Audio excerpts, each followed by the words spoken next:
안녕하십니까? 청취자 여러분. 오늘은 최근 대한민국 정부가 발표한 독도 쓰시마 카드 경고가 한일 관계에 미친 파장과 그 배경을 심층적으로 다루어 보겠습니다. 독도 문제는 우리나라 국민이라면 누구나 알고 있지만 실제로 그 역사를 자세히 아는 분들은 많지 않습니다.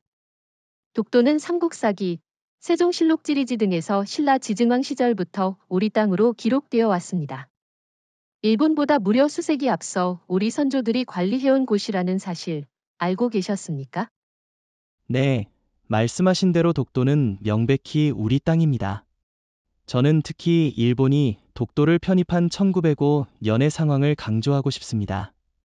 당시 일본은 러일 전쟁을 명분으로 대한제국의 동해를 감시하려고 독도를 군사적 목적으로 몰래 점령했습니다.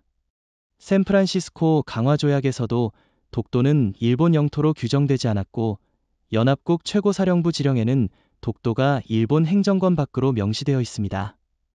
이런 국제적 자료만 봐도 일본의 독도 주장은 설득력이 없습니다. 혹시 청취자분들 중 샌프란시스코 조약의 내용에 대해 궁금하신 분 계신가요? 좋은 지적입니다. 그 내용은 매우 중요하죠. 독도 문제는 단순히 작은 바위섬이 아니라 대한민국의 해양 주권과 직결되어 있습니다. 독도를 기반으로 한배타적 경제수역 운동의 어업권을 포함해 해저 광물자원과 해상교통로를 통제할 수 있는 핵심입니다. 일본은 독도를 자국 영토로 만들면 해양 자원을 장악하고 나아가 동해를 일본해로 굳히려는 전략까지 염두에 두고 있습니다. 실제로 일본은 초, 중, 고교 교과서에 독도는 일본 땅이라고 지속적으로 기술하고 있어 미래 세대까지 왜곡된 역사를 주입하고 있습니다. 정확합니다. 일본은 매년 2월 22일 다케시마의 날을 만들어 독도 편입을 기념하고 정치적 메시지를 내고 있습니다. 일본 시마네현에서는 독도 영유권을 주장하는 집회를 열고 정부 관료들이 참석하기도 했습니다. 이렇듯 일본은 독도를 단순히 외교 현안이 아니라 자국 정치 세력의 결속을 위한 소재로 삼고 있습니다. 한국 입장에서는 이를 결코 방관할 수 없습니다. 혹시 님, 일본의 독도 왜곡 사례 중 최근 가장 심각한 사례가 무엇이라고 보시나요? 저는 2023년에 발표된 일본 고교지리 교과서 개정안을 꼽고 싶습니다. 이 교과서는 독도를 일본 영토로 명시하면서 한국이 불법 점거하고 있다는 표현까지 담았습니다. 이는 명백한 사실 왜곡으로 국제사회의 눈에도 일본이 역사 문제를 정치적으로 악용하고 있다는 점을 드러냅니다. 동시에 우리 정부는 외교부 대변인 논평을 통해 독도는 역사적, 지리적, 국제법적으로 명백한 대한민국의 영토로서 일본의 어떠한 부당한 주장도 결코 수용할 수 없다고 강력히 반박했죠. 맞아요. 게다가 일본의 움직임 뒤에는 은근히 중국도 얽혀 있다는 사실을 간과하면 안 됩니다. 중국은 한일 갈등이 커질수록 동해를 일본해로 표기하려는 일본 주장에 무언의 지지를 보내는 듯한 태도를 보이고 있습니다. 더 나아가 동북공정을 통해 고대 발해와 고구려 역사를 왜곡하며 독도 문제까지 역사 분쟁의 일부로 엮으려는 시도까지 포착되고 있습니다. 이건 단순한 영토 문제가 아니라 대한민국 역사와 정체성 전체를 건 싸움입니다. 좋은 포인트입니다.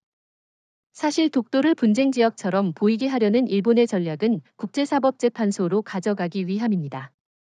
ICJ에 가면 일본은 미국, 영국 등 오방국과의 정치, 외교적 관계를 활용해 판결에 유리한 환경을 조성할 수 있다고 기대하고 있죠. 그러나 독도는 국제법적으로도 분쟁 대상이 아닙니다. 왜냐하면 한국이 실효적으로 지배하고 있고 역사적 근거도 명확하니까요. 청취자 여러분, 혹시 실효적 지배라는 용어에 대해 헷갈리시는 분들 있으신가요? 실효적 지배는 한 국가가 해당 지역을 실제로 관리하고 시설을 운영하며 경찰, 군사력으로 보호하는 상태를 의미합니다. 최근 대한민국 외교부는 일본이 독도 영유권 주장을 중단하지 않을 경우 쓰시마 문제를 공식적으로 거론하겠다는 강력한 경고를 내놨습니다. 이는 단순한 외교 수사가 아니라 한국 정부 차원에서 일본의 독도 도발에 대응하기 위한 본격적 카드로 평가됩니다. 실제로 외교부 당국자는 독도는 논의 대상조차 될 수 없는 명백한 대한민국 영토이며 일본이 계속 부당한 주장을 반복한다면 한일 관계 전반을 재검토할 수 있다고 밝혔습니다. 이것은 한일 간 독도 쓰시마 이슈를 사실상 동일 선상에 올린 역사적인 선언이라고 할 수 있습니다. 맞습니다. 특히 일본은 지금까지 독도 문제를 일방적으로 국제 여론전에 활용해 왔는데 한국이 쓰시마 카드를 들고 나옴으로써 이제는 일본도 상당한 부담을 안게 되었습니다. 한편 일본 내에서는 즉각적인 반발이 터져나왔습니다. 일본 외무성 대변인은 스시마는 일본 고유 영토이며 한국의 문제 제기는 절대 용납할 수 없다고 밝혔지만 이는 독도 문제에서 일본이 보여준 태도와 정확히 같은 논리입니다. 일본 입장에서도 자신들이 독도에 대해 한 주장과 모순되는 상황에 놓인 셈이죠. 정확한 지적입니다. 지금까지 일본은 국제사회에서 독도를 분쟁 지역으로 규정하려고 노력해왔고 한국이 대화 자체를 거부한다고 몰아붙이려 했습니다. 그러나 이번 서울의 공식 경고는 오히려 일본의 이중적 태도를 선명하게 드러냈습니다. 일본이 독도를 분쟁 지역으로 만들고 싶다면 한국은 스시마를 통해 일본의 허점을 공략할 수 있음을 분명히 한 것입니다. 이로써 독도 문제의 주도권은 일본이 아니라 한국으로 넘어왔다고 볼 수 있지 않을까요? 저도 같은 의견입니다. 게다가 독도를 바라보는 미국과 유럽 주요 언론들의 보도도 최근 변하고 있습니다. 일부 언론은 독도가 일본과 한국 사이의 분쟁 지역이라고 표현했으나 이번 서울의 강력한 입장 표명 이후 독도가 한국의 실효적 지배 아래 있다는 점은 부정할 수 없다고 지적하기 시작했습니다. 이는 한국 정부가 국제사회에 명확한 메시지를 전달했기에 가능한 변화입니다. 일본은 당황한 기색이 역력합니다. 일본 집권 자민당 일부 의원은 스시마 문제가 언급되자 스시마는 역사적으로 일본 영토로 단 한 번도 외세의 지배를 받은 적이 없다고 강변했습니다. 그러나 이는 사실과 다릅니다. 조선 초기부터 스시마는 조선의 책봉을 받아 외구 방어를 담당했고 외구가 활개치면 조선 조정은 스시마 도주에게 책임을 물어왔습니다. 이를 볼 때 스시마는 명백히 조선의 영향력 아래 있었던 땅이라는 역사적 근거가 분명합니다. 청취자 여러분은 일본 정치인들의 이런 왜곡에 어떻게 생각하시나요? 저는 일본이 한국의 대응을 무시하고 독도 이슈를 계속 끌고 갈 경우 스시마 문제는 단순한 협박이 아니라 실제 행동으로 옮겨질 가능성도 있다고 봅니다. 물론 한국이 당장 영토 반환 소송을 제기하겠다는 의미는 아니지만 일본이 독도에서 무리수를 둔다면 역사적 자료와 국제법적 논리를 통해 스시마 문제를 국제사회에 공론화할 수 있다는 강력한 신호입니다. 님은 혹시 일본이 이번 서울의 선언 이후 태도를 바꿀 가능성이 있다고 보시나요? 일본이 쉽게 물러서지 않을 것은 분명합니다. 그러나 이번 선언으로 일본 내 합리적 목소리가 힘을 얻을 수도 있다고 생각합니다. 독도 문제로 한국과 갈등이 커지면 일본의 실익이 없다는 점을 깨달은 재계, 관광업계, 심지어 일부 정치인들이 목소리를 낼 수 있기 때문입니다. 한국에 강경하면서도 정당한 입장이 일본 내부 여론을 움직일 수 있다는 점에서 이번 경고는 매우 전략적이라고 평가할 수 있습니다. 스시마에 대해 본격적으로 다뤄보겠습니다. 많은 분들이 스시마를 일본 땅으로만 알고 있지만 실제로 스시마는 고려와 조선시대의 한반도와 정치적, 경제적으로 밀접히 연결된 지역이었습니다. 역사서를 보면 조선은 스시마 도주에게 왜구를 통제하라고 명령했고 스시마 도주는 조선 조정에 정기적으로 조공을 바치며 사실상 종속적 관계를 맺었습니다. 예를 들어 세종대왕 때는 스시마 도주가 왜구 침략에 대한 책임을 지고 조선에 직접 사제사절단을 보내기도 했습니다. 이런 역사적 사례만 보더라도 스시마가 한반도와 단절된 일본 본토의 일부로만 보기 어렵습니다. 맞습니다. 특히 스시마는 지리적으로도 일본보다 한국과 훨씬 가깝습니다. 부산에서 불과 49.5km 거리로 맑은 날이면 스시마 섬이 부산 해안에서도 보일 정도죠. 반면 일본 본토인 규슈에서 스시마까지는 약 138km 떨어져 있습니다. 이런 물리적 거리만 봐도 스시마가 한국과 훨씬 밀접한 곳이라는 것을 쉽게 알 수 있습니다. 님은 혹시 스시마가 한일 교류사에서 어떤 의미였는지 설명해 주실 수 있나요? 좋은 질문입니다. 스시마는 고려, 조선 시대 양국 간 외교, 무역의 창구 역할을 했습니다. 조선은 스시마 도주에게 무역 독점권을 부여해 외국과의 교류를 제한적으로 허용했는데 이를 계해약조라고 부릅니다. 이 약조는 조선과 스시마 도주 간 합의로 스시마의 권리를 보장해주되 스시마는 외구 단속과 조공 의무를 지는 구조였습니다. 즉 스시마는 일본 중앙정부의 직접 통제가 아니라 조선과의 협상으로 지위를 보장받았다는 점에서 당시 국제질서 상조선의 영향권 아래 있었음을 보여줍니다. 바로 그 부분이 중요하다고 생각합니다. 일본은 스시마가 줄곧 일본 영토였다고 주장하지만 실제로는 조선과 스시마, 도주 간 관계가 일본 중앙정권보다 더 깊었습니다. 예를 들어 일본 전국시대에도 규슈 지역 다이묘들조차 스시마를 자율적 영토로 인정했으며 명확히 일본 본토의 행정권 안에 포함시키지 못했습니다. 오히려 도요토미 히데요시가 전국 통일 후 스시마를 조선 침공의 전초기지로 삼으려 한 기록이 있습니다. 이것은 스시마가 일본 내부에서도 변방으로 취급되었다는 증거입니다. 게다가 조선시대 스시마에 머문 조선통신사 기록에는 스시마 주민들이 한글을 배우거나 조선 관원과 한국어로 대화를 시도했다는 대목도 등장합니다. 스시마 문화권이 한국과 얼마나 밀접했는지를 보여주는 부분입니다. 일본은 이런 역사를 의도적으로 누락시키고 스시마가 한 번도 외세의 간섭을 받은 적이 없다고 주장하지만 이는 명백한 왜곡입니다. 청취자 여러분은 스시마가 단순한 섬이 아니라 조선과 일본 사이 교류의 핵심이었다는 사실을 알고 계셨나요?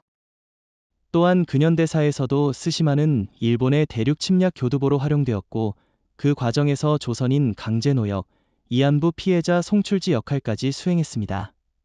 스시마 지역에 남아있는 조선인 묘지, 이안부 관련 기록물은 지금도 잔혹했던 역사의 흔적을 증명합니다.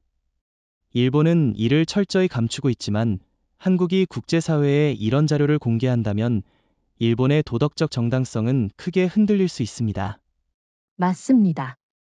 따라서 이번에 서울이 스시마 문제를 언급한 것은 단순히 일본을 압박하려는 목적이 아니라 일본이 독도 문제를 끝까지 물고 늘어질 경우 그들이 가장 숨기고 싶어하는 역사적 진실을 드러내겠다는 의미도 담겨 있습니다. 일본은 독도 문제를 분쟁으로 몰고 가려다가 오히려 스시마라는 더 큰 리스크를 떠안게 된 상황입니다. 님은 일본 내에서 스시마 문제가 대두되면 어떤 반응이 나올 것으로 보십니까? 일본 보수층은 극단적으로 반발하겠지만 일본 내부 합리적 인사들과 일부 학계에서는 스시마 문제의 역사적 사실을 인정하는 목소리도 나올 것입니다. 일본이 독도 문제를 계속 자극한다면 스시마의 민감한 과거가 국제사회에 알려지고 결과적으로 일본이 잃을 것이 훨씬 많아집니다. 한국이 스시마 문제를 꺼낸 것은 명백히 일본의 약점을 정확히 찔렀다고 할 수 있겠습니다. 스시마 문제를 꺼낸 한국의 강력한 경고에 대해 일본 측은 즉각 반발했습니다. 일본 외무성은 발표 당일 새벽부터 스시마는 일본 고유 영토이며 한국의 문제 제기는 무책임한 도발이라며 대대적인 보도자료를 배포했습니다. 일본 언론은 한국이 불필요한 긴장을 유발하고 있다는 논조로 일제히 보도했는데 요미우리 신문은 한국이 한일 관계에 돌이킬 수 없는 파국을 초래하려 한다고까지 썼습니다. 님, 일본 언론 보도의 톤을 보면 한국의 압박이 꽤 효과적이었다는 느낌이 들지 않으십니까? 네, 저도 일본이 예상보다 훨씬 예민하게 반응하고 있다고 생각합니다. 일본 정치권에서는 즉각적으로 한일 군사정 보호협정 종료 가능성을 언급하며 압박했지만 오히려 일본 경제계는 이 같은 긴장 고조가 자국의 손해라는 우려를 표하고 있습니다. 특히 일본 무역협회는 스시마 문제가 본격화되면 한국과의 물류, 관광, 투자 협력이 심각한 타격을 입을 것이라고 경고했습니다. 이는 일본 내부에서도 이번 사태를 심각하게 보고 있음을 방증합니다. 맞습니다. 일본의 극우 성향 정치인들은 강경한 목소리를 높이고 있지만 경제계와 관광업계는 이미 불안감을 드러내고 있습니다. 일본 규슈관광추진기구는 스시마를 포함한 규슈 지역은 한류 관광객 의존도가 40% 이상인데 스시마 이슈로 한류 관광이 급감할 수 있다며 내부 회의를 소집했다고 합니다. 실제로 스시마는 한국 관광객이 2010년대 초까지 매년 20만 명 이상 방문할 정도로 의존도가 높았고 스시마 소도시 경제의 큰 비중을 차지했습니다. 이런 현실을 일본 정치권이 무시할 수 있을까요? 그 부분이 포인트입니다. 일본은 그동안 독도 문제를 외교적으로만 압박해왔지만 한국이 스시마 카드를 꺼내자 일본 내부 이해관계자들이 이 문제는 정치인들 마음대로 해도 되는 단순한 외교 현안이 아니다라는 사실을 깨달았습니다. 님은 일본이 앞으로 어떤 식으로 태도를 바꿔나갈 가능성이 있다고 보시나요? 일본이 단기간에 태도를 크게 바꿀 가능성은 낮다고 생각합니다. 다만 일본 경제계, 관광업계, 심지어 일부 지방자치단체가 정치권의 독도 도발을 자제하라고 요구할 가능성은 충분합니다. 특히 스시마 현지 자치단체장들은 독도 이슈로 불거진 한일 갈등이 지속되면 지역 경제가 휘청일 것을 누구보다 잘 알고 있습니다. 일본 언론 내부 소식통에 따르면 스시마 시장실은 이미 외무성에 한일 긴장 완화를 위한 대화 필요성을 전달했다고 합니다. 일본 중앙정부의 독단이 일본 지방의 현실과 충돌하고 있는 셈이죠. 흥미로운 부분입니다. 한편 일본의 보수 언론은 스시마에 대한 한국의 문제 제기는 일본에 대한 내정 간섭이라고 주장하며 한국을 비난하고 있습니다. 그러나 냉정히 보면 독도 문제를 끊임없이 자극한 것은 일본이었습니다. 독도는 역사적으로 국제법적으로 한국 영토이고 한국이 실효적 지배를 하고 있는데도 일본은 계속해서 부당한 요구를 해왔습니다. 한국이 이에 대한 정당한 대응으로 스시마를 언급한 것을 두고 내정 간섭이라고 주장하는 것은 앞뒤가 맞지 않습니다. 바로 그 부분에서 일본의 모순이 여실히 드러납니다. 일본이 독도 문제를 국제적으로 공론화하려 했던 것처럼 한국 역시 일본의 역사 왜곡과 영토 야욕에 맞서 스시마 문제를 꺼낸 것뿐입니다. 일본이 독도를 자기들 문제로만 보지 않고 국제사회에 호소해온 것처럼 스시마도 국제사회의 이목을 끌 수 있다는 점에서 일본의 입지는 점점 좁아질 겁니다. 님, 일본이 이 상황을 반전시키려면 어떤 전략이 필요하다고 생각하십니까?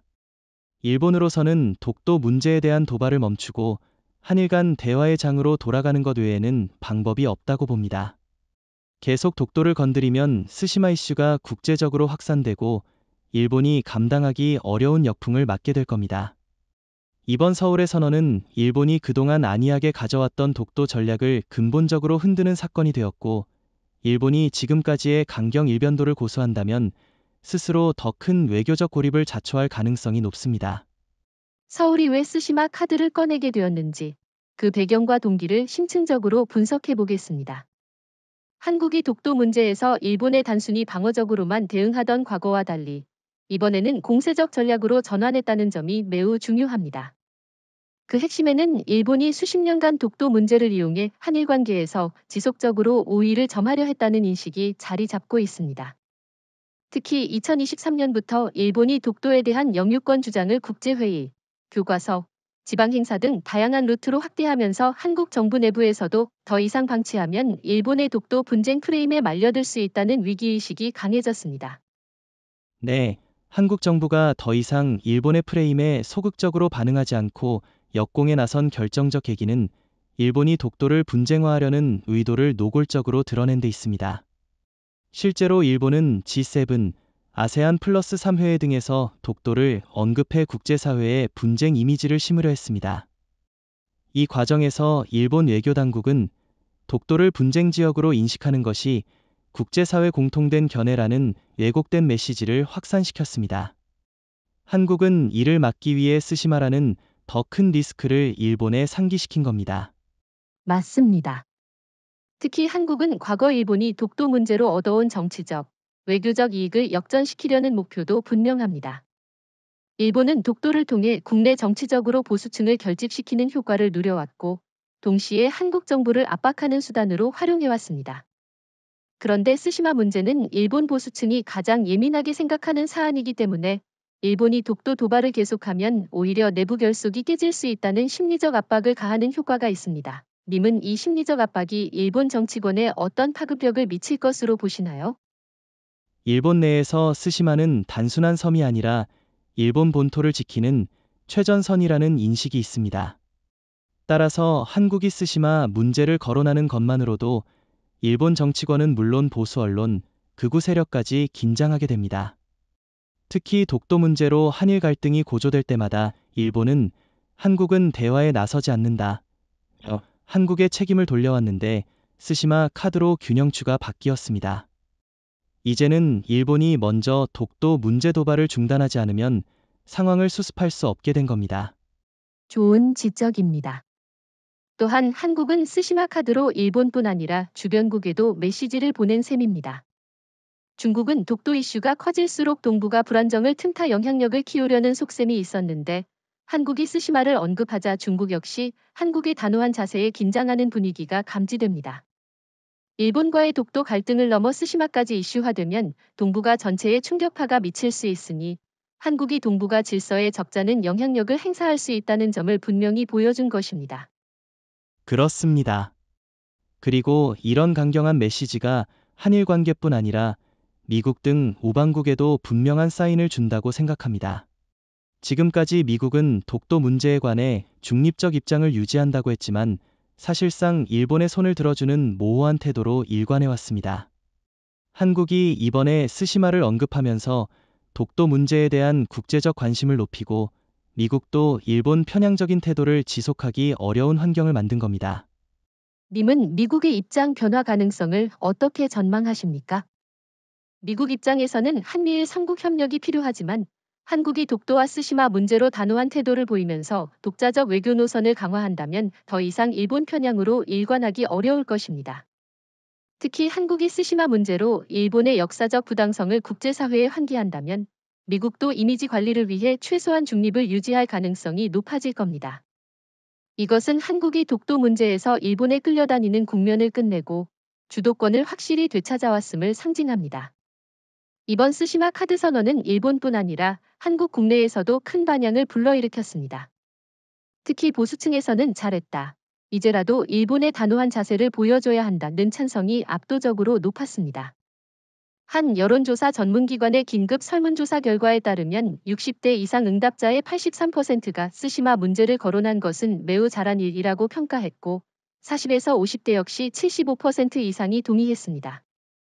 이는 독도 문제에서 일본에 끌려가는 듯한 과거 정부 대응에 대한 불만이 누적되어 있었다는 방증입니다. 네, 저도 주변에서 그동안 너무 일본에 끌려다녔다는 이야기를 많이 들었습니다. 반면 일부 진보 성향 단체나 인사들은 스시마 문제까지 꺼내면 한일 관계가 돌이킬 수 없이 악화된다며 우려를 표하기도 했습니다. 하지만 대체로 국민 정서는 일본의 독도 도발이 도를 넘었다는 인식이 강했고 한국 정부가 강경하게 대응해야 한다는데 공감대가 형성되었습니다. 님은 스시마 선언이 국민적 자존심을 회복하는데 어떤 의미가 있다고 보시나요? 저는 이번 선언이 단순히 영토 이슈를 넘어 자존심과 정체성의 문제라고 생각합니다. 독도는 우리의 역사, 문화, 주권의 상징인데 일본이 집요하게 독도를 분쟁화하려는 시도는 곧 한국의 역사와 주권을 부정하는 것입니다. 그동안 정부가 일본과의 외교 마찰을 피하려고 지나치게 소극적으로 대응하면서 국민들이 답답함을 느꼈는데 이번에 정부가 스시마까지 언급함으로써 더는 물러서지 않겠다는 의지를 확실히 보여준 겁니다. 이로 인해 국민 자존심을 회복하고 한일 관계의 주도권을 되찾는 계기가 되었다고 봅니다. 동의합니다. 그리고 이번 선언은 독도 문제를 한일 양국만의 문제로 국한하지 않고 국내적으로도 역사교육 강화 필요성을 다시 환기시켰습니다. 최근 일부 청소년들이 독도 위치를 정확히 모르거나 독도가 왜 중요한지 모른다는 설문 결과가 발표되었죠. 이번 스시마 선언은 젊은 세대가 독도와 관련된 역사와 중요성을 다시 배우고 인식할 기회를 제공했습니다. 님은 독도 교육에 대해 어떤 생각을 가지고 계신가요? 저는 독도 교육이 단순히 영토 교육이 아니라 한국인의 정체성과 애국심을 키우는 핵심이라고 생각합니다. 최근 정부가 초, 중, 고 역사 교육에서 독도 단원을 확대하는 방안을 검토 중이라는 소식이 있었는데 시의적절한 조치라고 봅니다. 특히 일본은 초등학교 때부터 독도를 자기 땅이라고 가르치는데 우리는 중, 고교에서 간단히 다루고 넘어가는 수준에 그쳤습니다. 이번 기회에 독도 교육을 강화하고 스시마 문제를 포함해 일본의 역사 왜곡을 바로잡는 교육을 체계적으로 할 필요가 있습니다. 맞습니다. 이번에 일부 방송사들이 특집 다큐멘터리를 통해 독도와 스시마의 역사적 관계를 다루면서 국민 관심이 크게 높아진 것도 좋은 신호라고 생각합니다. 다만 몇몇 언론에서는 스시마까지 거론하면 지나친 민족주의로 보일 수 있다는 우려를 표했는데 이는 현실을 무시한 소리라고 봅니다. 일본이 독도 문제를 정치적으로 악용해온 상황을 방치하면 미래 세대가 피해를 보게 될 테니 지금이라도 목소리를 내는 게 옳습니다. 님은 혹시 이런 논란에 대한 생각은 어떠신가요? 저도 과도한 감정적 접근은 경계해야 하지만 현재 스시마 카드는 이성적인 전략의 일부라고 생각합니다. 일본은 지금까지 독도를 정치적 카드로 사용했지만 우리가 스시마를 언급하자 일본 정치권과 언론이 보여준 극도의 민감함이 그 증거입니다. 우리는 지나친 민족주의가 아니라 일본의 도발에 정당하고 효과적인 방식으로 대응한 것뿐입니다. 국내 언론과 지식인들도 이를 감정적 대응으로 매도하기보다는 독도 문제를 주권 수호 차원에서 인식하고 국민 단합을 이끌 필요가 있습니다. 이번 스시마 카드 선언 이후 일본 정치권 내부는 극심한 혼란에 빠졌습니다. 특히 자민당을 중심으로 한 보수 세력은 한국이 한일 관계의 금기를 깼다며 분노했지만 일부 중도 성향 의원과 지방 정치인들 사이에서는 독도 문제를 계속 키우는 것이 우에게 유리하지 않다는 현실적인 목소리도 나오기 시작했습니다. 대표적으로 일본 중의원의 마에하라 세이지 의원은 독도는 일본 영토라고 주장해왔지만 한국이 스시마까지 언급하자 문제의 차원이 달라졌다며 자제를 촉구했습니다. 님, 일본 정치권 내 분열이 생각보다 빨리 드러난 이유는 무엇이라고 보십니까? 저는 스시마 문제가 일본 국내에서 국민 감정을 자극하는 민감한 소재이기 때문이라고 생각합니다. 일본 보수 정치인들은 독도로 여론을 모으는 데 익숙했지만 스시마는 지방 경제, 안보, 국민 정서까지 얽혀 있어 자칫하면 역풍을 맞을 수 있다는 두려움이 큽니다. 특히 스시마 지역구 의원들은 스시마 문제로 한일 관광 교류가 중단되면 지역 경제가 심각한 타격을 입는다며 자민당 중앙당의 독도 이슈 자제를 강력히 요청한 것으로 알려졌습니다. 이처럼 일본 내부 이해관계의 충돌이 예상보다 빨리 수면 위로 올라온 셈입니다. 좋은 분석입니다.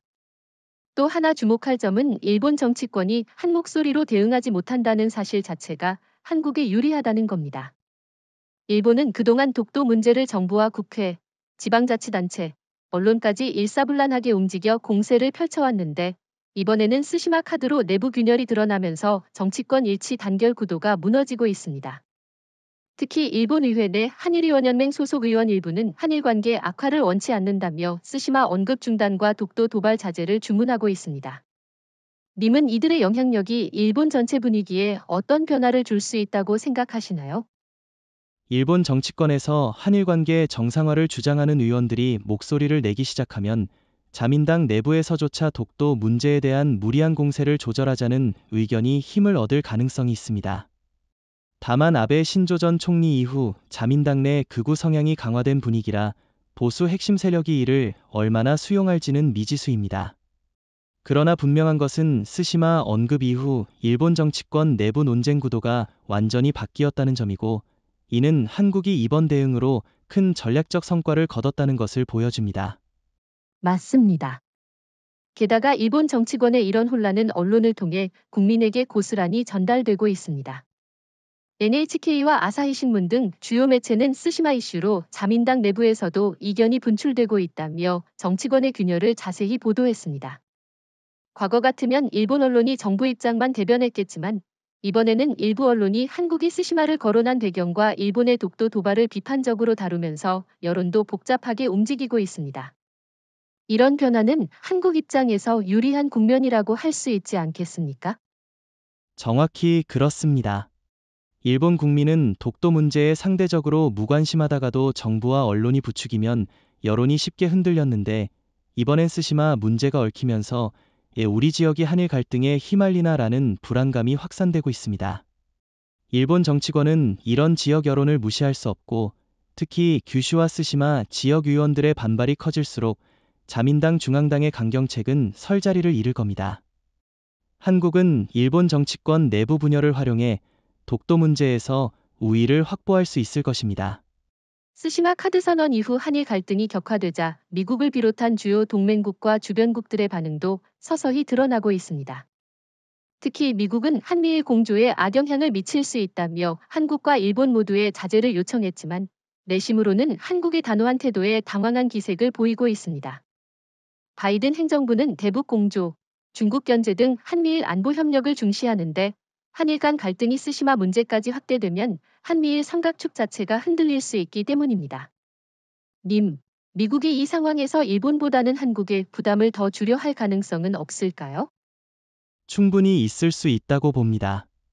미국은 전통적으로 독도 문제에 대해 분쟁에는 관여하지 않는다는 원칙을 표방해왔지만 실제로는 일본의 전략적 가치를 높이 평가하며 편향적으로 일본 편을 들어온 게 사실입니다.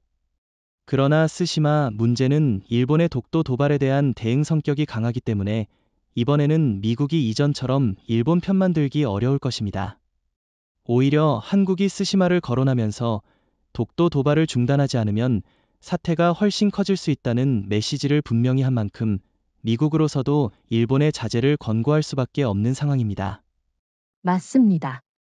한국 외교부는 미국의 독도 문제의 역사적 정당성과 일본의 왜곡 행위를 상세히 설명하고 일본이 독도 도발을 중단하지 않는다면 스시마 문제까지 국제적으로 부각할 수밖에 없다는 점을 강조했다고 합니다. 이에 미국은 동북아 안정과 한미일 협력을 위해 독도 문제로 갈등을 키우지 말라는 입장을 밝혔지만 이전과 달리 한국의 입장도 일정 부분 이해하고 수용하는 태도를 보였다는 게 외교가의 평가입니다. 주변국 반응도 흥미롭습니다. 중국은 한일 갈등이 격화될수록 동북아에서 자국 영향력이 커질 수 있다고 보고 갈등 장기화를 은근히 기대하는 기류가 있습니다. 실제로 중국 관영 매체 환구시보는 스시마는 조선의 영향권이었다는 일부 전문가 발언을 기사화해 일본을 자극하는 동시에 한국과 일본을 갈라놓으려는 의도를 드러냈습니다. 하지만 한국이 단호한 입장을 유지하면 중국이 한일 사이에서 교묘히 영향력을 행사하려는 시도를 견제할 수 있을 것입니다. 중국의 속셈을 꿰뚫고 계시네요. 러시아도 미묘한 입장을 보이고 있습니다. 러시아는 쿠리열도 문제로 일본과 갈등 중인데 일본이 독도 문제를 키워 국제사회의 동정을 받으려 하면 쿠릴 문제까지 함께 거론될 수 있어 부담스럽습니다. 그래서 러시아 외무부는 동북아 지역 내 일방적 주장과 긴장 고조는 바람직하지 않다며 중립적인 듯하면서도 일본을 겨냥한 논평을 냈습니다. 님은 이처럼 주변국들의 태도가 독도 스시마 갈등의 판도를 바꿀 변수라고 보십니까? 네, 매우 중요한 변수라고 생각합니다. 특히 미국, 중국, 러시아처럼 동북아에서 영향력이 큰 국가들이 어떤 입장을 취하느냐에 따라 일본의 독도 도발 동력이 약화되거나 강화될 수 있습니다. 한국이 이번 스시마 카드로 미국의 태도를 변화시킬 기회를 만든 것은 매우 의미 있습니다. 미국이 일본의 독도 문제 자제를 요구하면 일본은 독도 도발을 이어가기 어려워지고 결국 독도는 한국의 실효적 지배가 국제사회에서 더 명확히 인정받는 상황으로 갈 수 있습니다. 한편 EU와 호주 등 주요 오방국들은 이번 사태에 대해 공식 입장을 내지 않고 있지만 일부 외교 전문 매체는 독도는 한국이 실질적으로 지배 중인 영토이며 일본은 역사적으로도 독도의 정당한 소유권을 입증하지 못하고 있다는 분석을 내놨습니다. 이는 일본이 독도 문제를 국제사법재판소로 가져가려는 전략에 큰 차질을 빚게 할 가능성이 있습니다. 한국은 이런 국제 여론을 적극 활용해 독도의 분쟁 지역 프레임을 깨고 명백한 한국 영토임을 더 확고히 할 수 있어야 할 것입니다. 스시마 카드를 꺼낸 이후 독도 문제로 한일 관계가 급격히 얼어붙으면서 경제계 전반에도 긴장감이 감돌고 있습니다. 특히 일본 경제계는 한국의 강경 대응이 지속되면 양국 교역, 관광, 투자까지 줄줄이 타격을 입을 수 있다는 우려를 드러내고 있습니다. 일본 무역진흥기구는 최근 보고서에서 한일 간 경제관계는 정치 갈등에 민감해 정치 리스크가 커지면 투자자 신뢰가 급속히 악화될 수 있다고 경고했습니다. 실제로 지난 5년간 일본의 독도 도발로 한국 내 일본 제품 불매 운동이 확산될 때 일본 맥주, 의류, 자동차 판매가 급감한 전례도 있습니다. 님, 이번 사태가 양국 경제에 어떤 파급력을 미칠 것이라 보십니까? 저는 이번 상황이 2019년 한일 무역 분쟁보다 더 장기화될 가능성이 있다고 생각합니다. 당시 일본이 반도체 핵심 소재 수출을 제한하자 한국 소비자들이 자발적으로 일본 브랜드를 대대적으로 보이콧했습니다. 그 영향으로 유니클로는 매출이 반토막 났고 아사히 맥주 판매량은 90% 넘게 급감했습니다. 이번에는 독도 스시마 이슈라는 민감한 영토 문제가 얽혀 있어 경제적 파급력이 훨씬 더 심각할 수 있습니다. 특히 일본 관광업계는 스시마, 규슈를 찾는 한국 관광객 감소를 크게 우려하고 있습니다. 맞습니다. 스시마 관광의 40% 이상이 한국인 방문객으로 유지되는데 독도 문제로 한일 갈등이 격화되면 한국 여행사들이 스시마 상품을 중단할 가능성이 높습니다.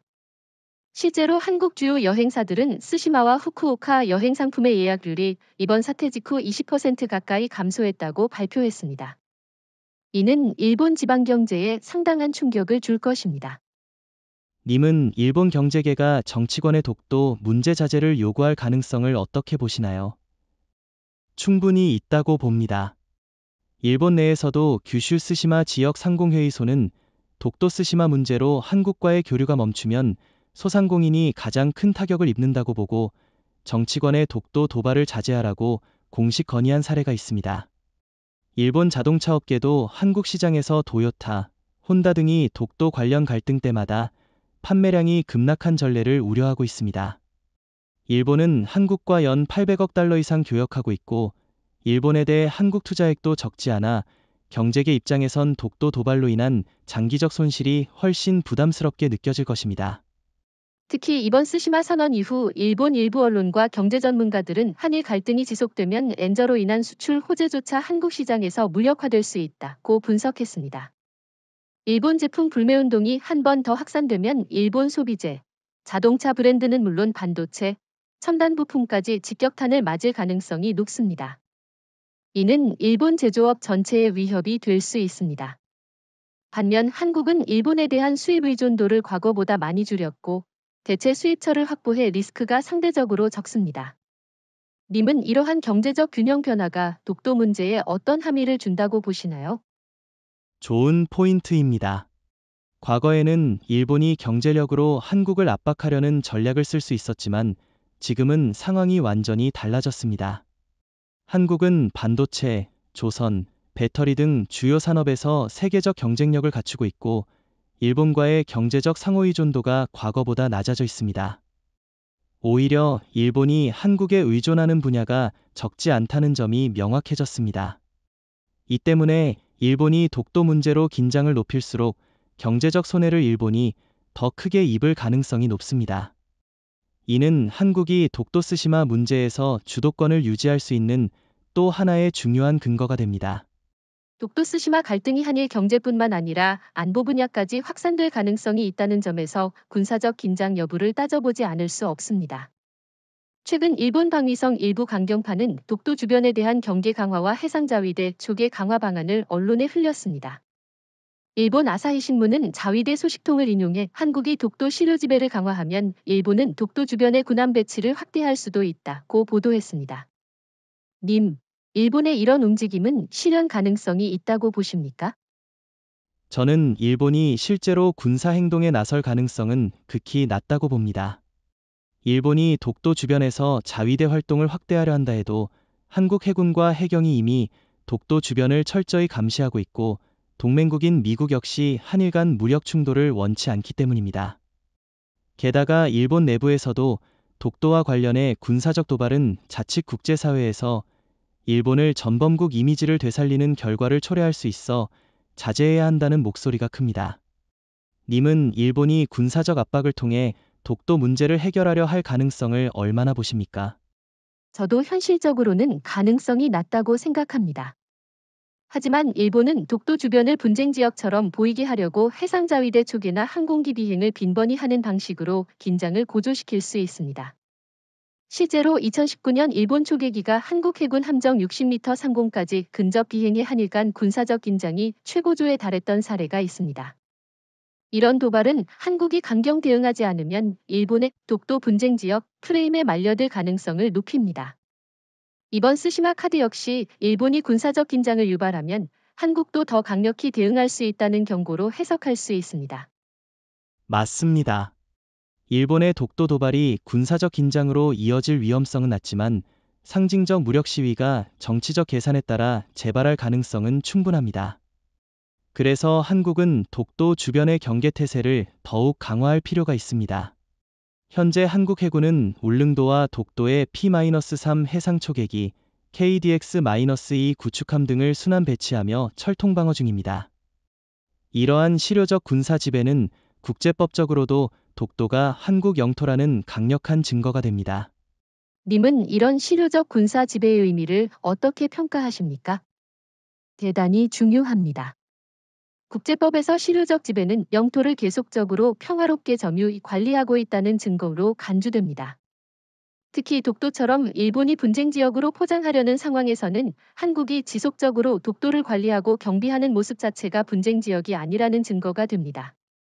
우리나라 경찰 경비대 상주, 기상 관측, 해양과학기지 운영은 일본의 억지 주장에 대한 가장 확실한 반박입니다.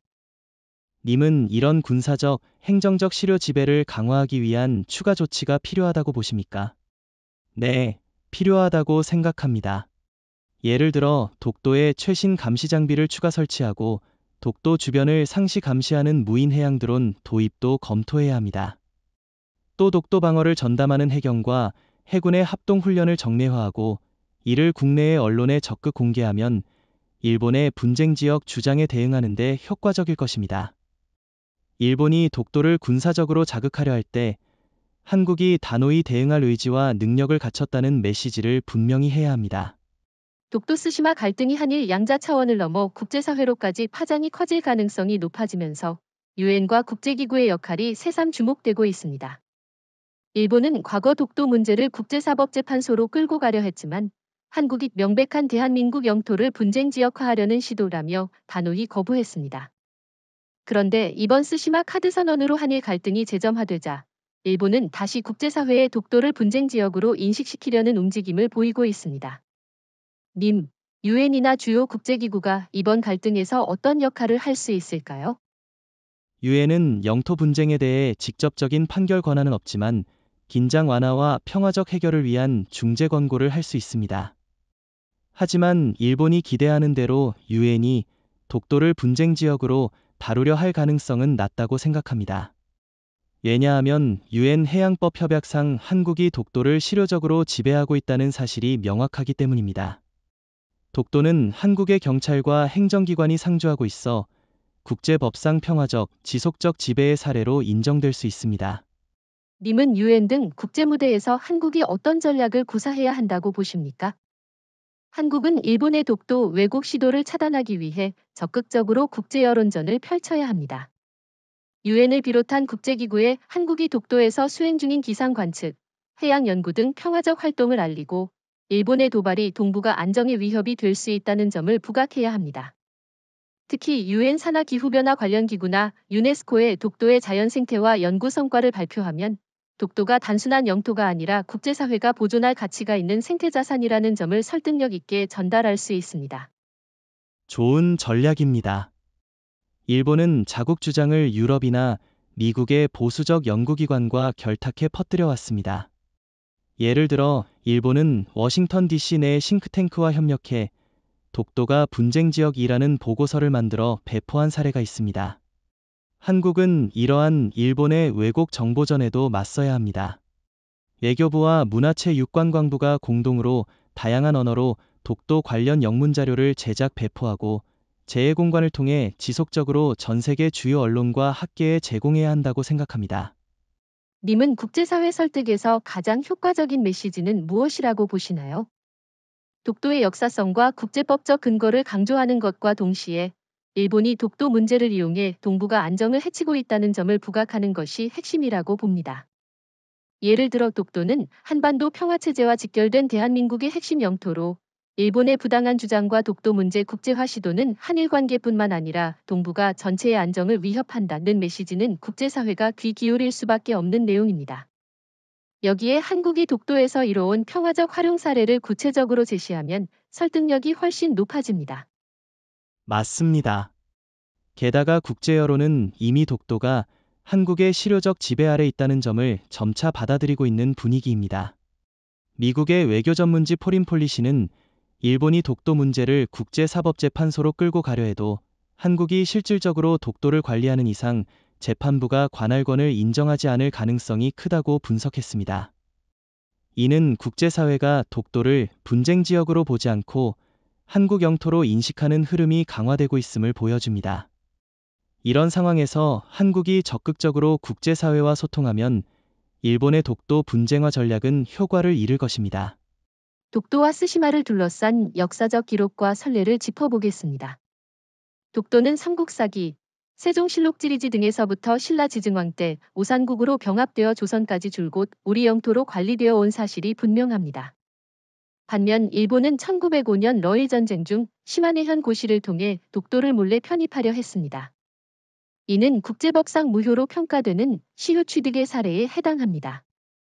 일본이 샌프란시스코 강화조약에서 독도를 자국 영토로 포함시키려 했지만 미국이 이를 거부했다는 기록도 명확히 남아 있습니다. 님은 스시마 역사와 관련해 어떤 점이 주목할 만하다고 보시나요? 스시마는 사실상 고려와 조선이 외구 방어와 교역을 위해 관리한 지역으로 일본 본토와 별개로 움직였습니다. 대표적 예가 1443년 개해약조로 조선이 스시마 도주에게 무역 독점권을 부여하는 대신 외구 단속 책임을 물은 합의입니다. 이는 스시마가 당시 조선의 영향권 아래 있었음을 보여주는 대표적인 문헌 사례입니다. 또 세종실록과 동국여지 승남 등 조선 기록에도 스시마를 조선과 교역하는 중개지로 명시했고 스시마 도주가 조선왕에게 조공을 바쳤다는 사실이 다수 남아 있습니다. 좋은 지적입니다.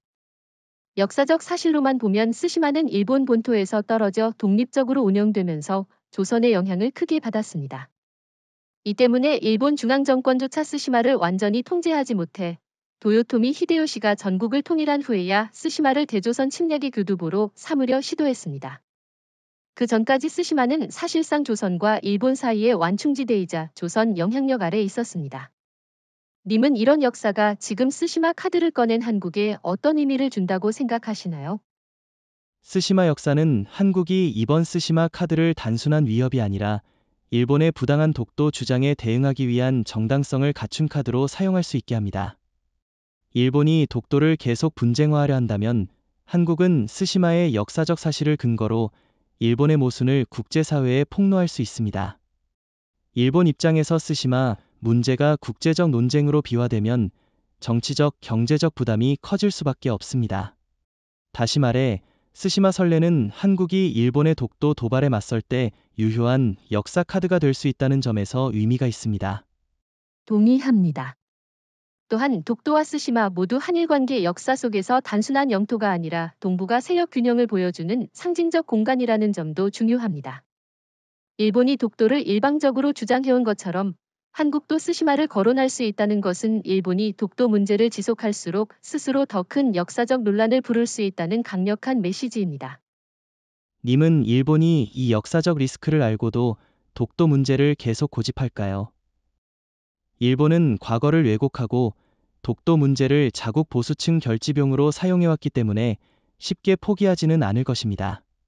다만 스시마 역사까지 국제사회에 알려지면 독도 문제의 정당성을 주장하기는커녕 일본 역사 교육과 대외 이미지에 치명적인 타격을 입을 수 있습니다. 특히 유럽과 북미 국가들은 역사적 근거를 중요시하는 전통이 있어 스시마 선례를 접하면 일본의 독도 주장이 설득력을 잃게 될 가능성이 매우 높다고 봅니다. 한일 갈등의 중요한 가정 시나리오를 다뤄보겠습니다. 만약 일본이 국제적 압력과 내부 경제의 정치적 부담을 감당하지 못해 독도에 대한 영유권 주장을 철회하거나 사실상 포기한다면 어떤 변화가 일어날까요? 첫째, 독도는 더 이상 한일 관계의 걸림돌이 되지 않고 양국은 경제, 문화, 인적 교류에서 상호 협력 기반을 회복할 수 있을 것입니다. 특히 한일 경제는 상호 보완적 관계로 독도 갈등이 해소되면 일본 관광업계와 무역업계가 즉각 호재를 맞이할 가능성이 높습니다. 님, 이런 상황에서 일본 정치권의 변화는 어떨 것으로 예상하십니까? 좋은 질문입니다. 일본이 독도 주장을 포기한다는 것은 자민당 보수 핵심층의 상징적 패배를 의미하기 때문에 일본 정치판에 큰 지각 변동이 올 겁니다. 독도 문제는 일본 우익 세력이 국민 결집을 위해 오랫동안 사용해온 카드였기 때문입니다. 하지만 독도 주장 철회로 대외 이미지를 개선하고 한국과의 협력을 통해 경제 성장과 안보 협력을 강화할 수 있다는 현실론이 힘을 얻을 수도 있습니다. 결국 합리적 보수와 중도파 정치인들이 부상하고 한일 관계의 실질적 개선이 이루어질 가능성이 높다고 생각합니다. 동의합니다. 두 번째로 일본이 독도를 포기하면 한국은 동해와 독도 주변 해양 자원에 대한 국제적 권리를 더욱 공고히 할 수 있습니다. 일본의 억지 주장 때문에 독도 주변 해역에서 한국 어민들이 조업을 위축되거나 양국 간 EEZ 경계 논쟁으로 어업 분쟁이 빈발해왔습니다. 독도 논란이 종식되면 한국은 독도 주변 수역을 안정적으로 관리하고 해양과학 연구, 어업, 관광 등 다양한 분야를 발전시킬 수 있을 것입니다. 님은 경제 과학 분야에서 어떤 효과를 기대하십니까? 독도 해역은 난류와 한류가 교차하는 어장으로 세계적으로도 풍부한 어족 자원을 자랑합니다. 일본이 독도 주장을 접으면 한국은 독도 주변 해양 환경 보호구역을 확대 지정하고 해양 생태 연구와 기후변화 관측 활동을 강화할 수 있습니다.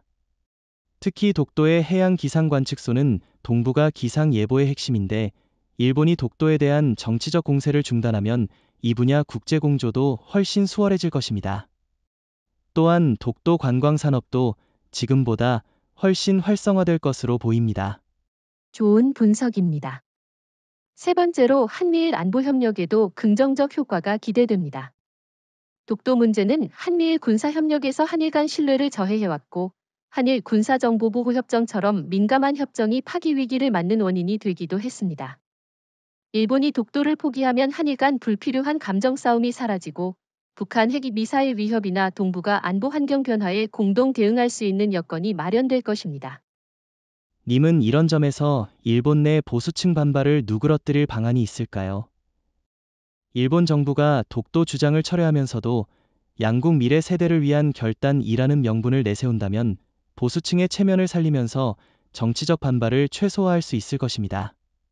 동시에 한국 정부는 일본이 독도를 포기하는 대가로 쓰시마 문제를 더는 거론하지 않겠다는 점을 명확히 하고 상호 신뢰 구축을 위한 문화, 교육 교류 확대를 제안하면 한일 간 갈등을 근본적으로 봉합할 기회가 될 수 있습니다.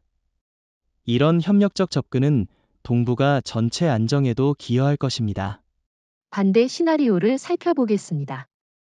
만약 일본이 독도 문제를 끝까지 포기하지 않고 도발을 강화해 한국이 쓰시마 문제를 실제로 국제사회의 의제로 끌어올린다면 어떻게 될까요? 이 경우 쓰시마는 독도와 달리 현재 일본이 시류 지배하고 있는 영토이기 때문에 한일 갈등은 한층 격화될 것입니다. 특히 일본 내에서는 보수층을 중심으로 쓰시마는 일본의 최전방이라는 인식이 강해 자민당 강경파가 독도 도발을 넘어 군사적 긴장까지 불사하려 할 가능성도 있습니다. 님, 이런 상황이 현실화된다면 어떤 형태로 갈등이 폭발할까요? 첫째로 정치적 충돌이 한층 격화됩니다. 한국이 쓰시마 반환 문제를 국제사회에 본격적으로 제기하면 일본은 독도 도발을 넘어 한국이 일본 영토를 침탈하려 한다는 프레임을 내세워 국내외에 여론전을 펼칠 것입니다. 일본은 미국, 유럽 보수 언론을 통해 한국의 팽창주의적 행위라는 이미지를 만들고자 할 것입니다. 하지만 스시마의 역사적 기록과 지리적 근거는 한국에 유리한 요소가 많아 일본이 생각처럼 쉽게 국제적 동조를 얻기 어려울 가능성도 있습니다. 맞습니다. 두 번째로 군사적 긴장 가능성입니다. 스시마가 한국과 가장 가까운 일본 영토라는 점을 이용해 일본 해상자위대는 스시마 주변 해역의 경기 활동을 대폭 강화할 것이고 한국도 이에 대응해 동해 및 부산 인근 해역에서 해군 활동을 확대할 수밖에 없습니다. 이런 상황이 지속되면 의도치 않은 군사적 충돌이나 오인 교전 위험이 커집니다. 특히 일본 보수 정치인들은 이 기회를 이용해 방위력 증강 명분으로 삼으려 할 텐데 이는 동북아 전체의 불안을 확산시킬 겁니다. 님은 이런 군사적 긴장이 한국에 어떤 부담을 준다고 보십니까? 군사적으로는 부담이 분명히 커집니다. 스시마를 둘러싼 해역은 한일 양국의 핵심 해상 교통로여서 긴장이 심화되면 부산항을 비롯한 한국 주요 항만의 물류 흐름에 직접적인 차질이 생길 수 있습니다. 경제적으로도 비용이 막대하게 증가합니다. 하지만 반대로 일본도 스시마와 규슈 지역 관광, 물류, 어업 등에서 큰 타격을 입게 되므로 일본 내 산업계와 지방정부가 정치권에 강한 불만을 제기할 가능성도 큽니다. 즉 스시마 분쟁은 양국 모두의 치명적 손실을 초래할 수밖에 없습니다. 셋째로 국제사회 파장입니다. 한국이 스시마 문제를 공식 의제로 삼는다면 일본의 과거사, 식민지배 문제까지 재조명되면서 일본의 역사 왜곡과 책임 회피 태도가 국제사회의 집중 조명을 받을 수 있습니다. 한국은 식민지배 시기 스시마를 이용한 강제노역, 위안부 피해 사례 등을 구체적으로 공개해 일본의 도덕적 지위를 흔들 수 있습니다. 이는 독도 문제로 한국을 공격하려던 일본의 의도가 되레 역풍을 맞는 결과로 이어질 수 있습니다. 님, 이런 역사 이슈 재부각이 일본의 입지를 어떻게 바꿀까요? 일본의 입장은 크게 약화될 겁니다. 일본은 독도 문제를 한국의 불법 점거로 포장하려 했지만 스시마와 식민지 역사 문제가 결합되면 일본이 스스로 과거사 책임에서 벗어나지 못한 국가라는 인식이 국제사회에 굳어집니다. 특히 유럽, 아시아 신흥국, 남미 등 식민지배 경험이 있는 국가들은 일본의 역사 회피 태도에 부정적 시각을 갖고 있어 한국이 스시마와 식민지 문제를 결합해 국제 여론전을 펼치면 일본은 더 이상 독도 문제를 선제적으로 제기하기 어려워질 것입니다. 이제 갈등의 정점을 향해 달려가는 독도 스시마 이슈를 어떻게 수습할 것인지 결론을 논의할 차례입니다. 현재까지 흐름만 보면 일본은 독도 도발을 멈출 기미가 없고 한국은 스시마 카드를 꺼내면서 맞대응에 나선 상태입니다. 하지만 한일 양국이 감정 싸움을 이어간다면 경제, 안보, 문화 등 모든 분야에서 상호 피해만 커질 뿐입니다.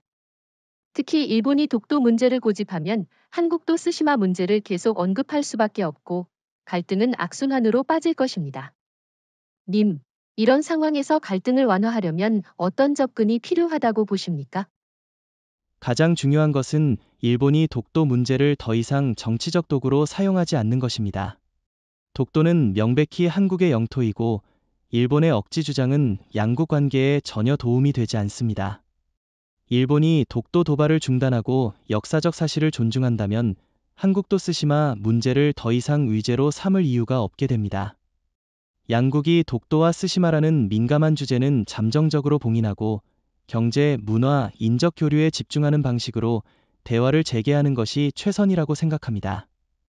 님은 대화의 실마리를 마련할 구체적 방법을 제안하실 수 있을까요? 저는 먼저 한국과 일본이 독도와 스시마 문제를 포괄적으로 논의할 수 있는 비공개 고위급 채널을 개설하는 방안을 제안합니다. 이를 통해 언론 플레이 없이 상호 입장을 솔직하게 교환하고 갈등을 관리할 수 있을 것입니다. 동시에 역사 전문가와 외교관이 포함된 한일 공동 역사위원회를 재가동해 독도와 스시마 관련 자료를 검증하고 상호 이해를 높이는 과정을 병행해야 합니다. 이러한 투트랙 전략이야말로 감정 대립을 줄이고 미래지향적 대화를 시작하는 현실적 해법입니다. 좋은 아이디어입니다. 그리고 한국 입장에서는 국제사회 설득전도 병행해야 한다고 봅니다.